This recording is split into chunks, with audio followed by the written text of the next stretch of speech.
లో కూడా లాభస్థానం అనమాట. మంచిదే మీ కళలు నెరవేర్చుకునే సమయం వచ్చుద్ది. మీ ఉద్యోగంలో కానీ వ్యాపారంలో కానీ గోల్స్ సాధిస్తారు. విద్యార్థులైతే విద్య బాగా వస్తుంది.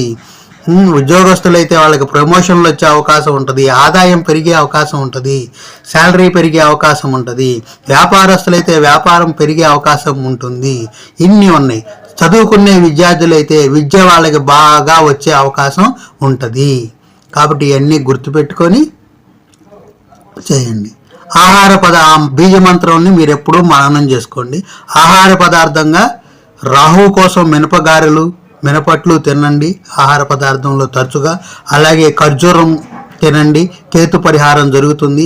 అలాగే మినపగారెలు మినపట్లు ఖర్జూరాలు మీరు కూడా నెలకి కానీ 2 నెలలకు కానీ మీ దగ్గర డబ్బులు ఉన్నాయి అనుకున్నప్పుడు కొంత ఖర్చు పెట్టి పేదలకు దానం చేయండి.